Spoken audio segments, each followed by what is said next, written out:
Bună copii! Bine v-am regăsit! Vreau să încep prin a vă mulțumi că v-ați abonat la canalul meu. Iar cei care mă urmăriți și încă nu v-ați abonat, nu ezitați să o faceți pentru a primi noi clipuri cu exerciții care te țin în formă. Iar acum să începem cu cea de-a 7-a lecție de mișcare. Aici voi adăuga exerciții cu un grad de dificultate mai mare. Dacă simțiți disconfort și oboseală, reluați lecțiile de la 1 la 6, iar apoi, când vă simțiți pregătiți, faceți cea de-a 7-a lecție.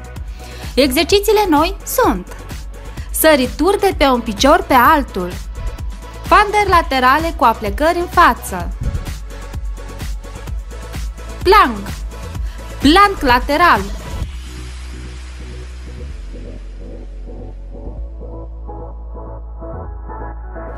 plank pe palme și pe coate. Asigurați-vă că aveți suficient spațiu pentru mișcare, pregătiți-vă o sticlă de apă și îmbrăcați-vă lejer ca să vă mișcați ușor. Acum că toată lumea este pregătită, să începem cu o ușoară încălzire. Primul exercițiu, lovituri cu pumnul. Începem în 5, 4, 3, 2, 1, pornim! 1, 2, 3, 4, 5, 6, 7, 8, 9, 10, 11, 12, 13, 14, 15, 16, 17, 18, 19, 20, 21, 22, 23, 24, 25, 26, 27, 28, 29, 30. Foarte bine! Pauză!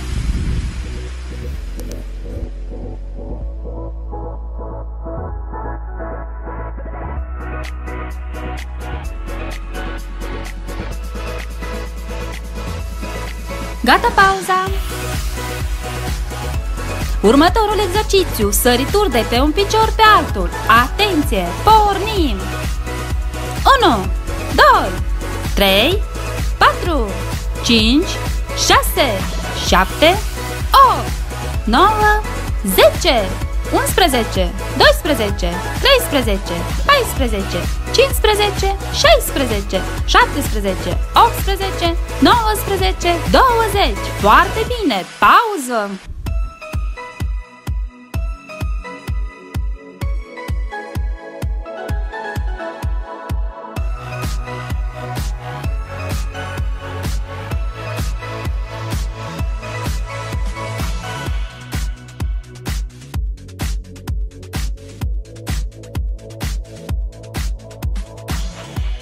Gata pauza!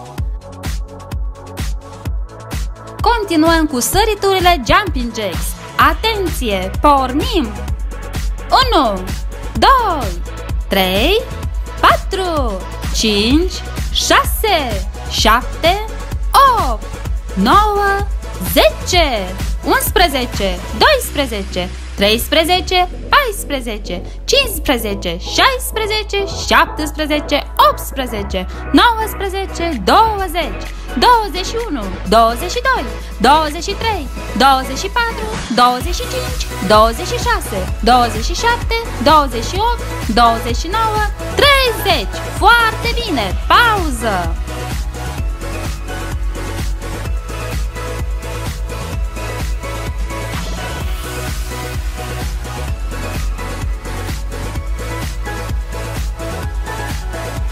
Gata pauza! Continuăm cu următorul exercițiu, cățărări. Atenție! Pornim! 1, 2, 3, 4, 5, 6, 7, 8, 9, 10, 11, 12, 13, 14, 15, 16, 17, 18, 19, 20, încă 10, 21, 22, 23, 24, 25, 26, 27, 28, 29, 30. Foarte bine! Pauză! Următorul exercițiu se numește plank. Din poziția de flotare cu sprijin în coate, trebuie să menținem tot corpul în linie dreaptă, fără să coborâm bazinul, iar privirea trebuie să fie îndreptată spre podea. Exercițiul constă în menținerea acestei poziții timp de 20 de secunde. Am pornit cronometrul din acest moment. Au trecut primele 5 secunde. Foarte bine, 10 secunde, mai rezistați 10.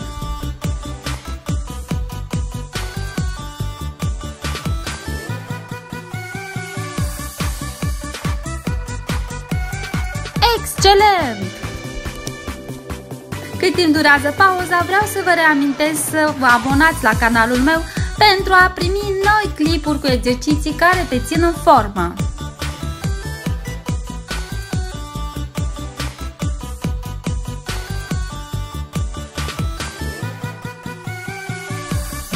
Pauza s-a terminat. Continuăm cu următorul exercițiu. Coreene. Atenție! Pornim!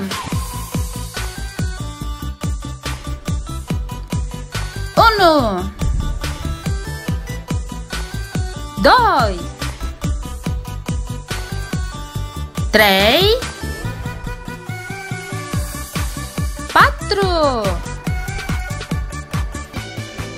5 6 7 8 9 10. Bravo! Încă 5 11 12 13 14 și 15. Foarte bine! Pauză!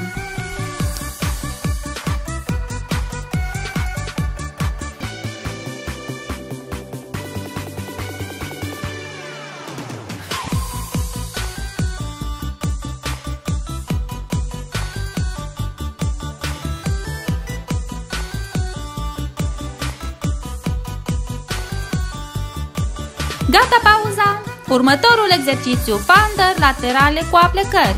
Începem cu piciorul drept. Pornim! 1 2 atingem cu mâna opusă călcâiul. 3 4 5 6 7 8 9 10. Foarte bine, încă 10.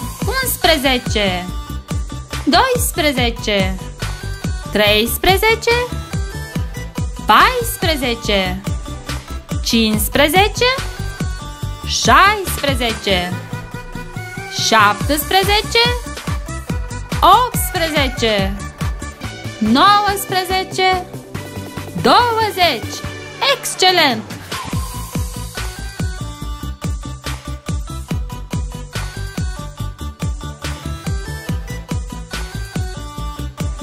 Următorul exercițiu este de o dificultate foarte mare. Haideți să încercăm! Din poziția de flotare ridicăm brațul astfel încât poziția corpului nostru se semene cu litera T. Apoi revenim în poziția inițială și ridicăm celălalt braț. Mâna stângă sus. Menținem poziția coborând cealaltă mână. 2 3 Foarte bine. 4 Coborâm, ridicăm 5 6 Bine. 7 8 9 10. Foarte bine, cine mai rezistă mai face 10. 11, 12, foarte bine, 13, 14, 15, mai facem 5, 16, 17, 18, bravo, 19, haideți, 20. Cât timp durează pauza, vreau să vă reamintesc să vă abonați la canalul meu pentru a primi noi clipuri cu exerciții care te țin în formă.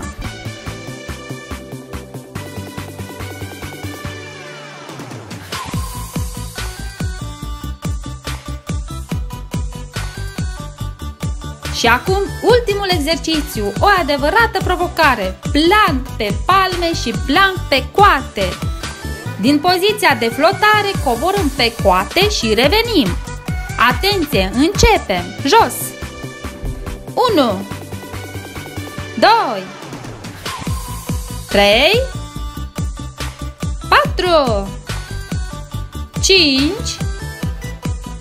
6, 7, 8, 9,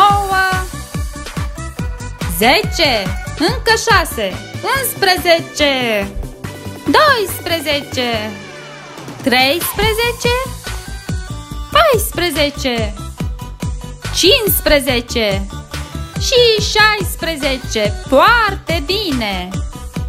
Bravo, copii! Sunt foarte mândră de voi că ați rezistat până la finalul lecției. Dacă v-a plăcut, nu uitați să apăsați butonul de like și abonați-vă ca să vedeți următoarele lecții. Vă doresc o zi minunată! Faceți sport în fiecare zi! Pe data viitoare!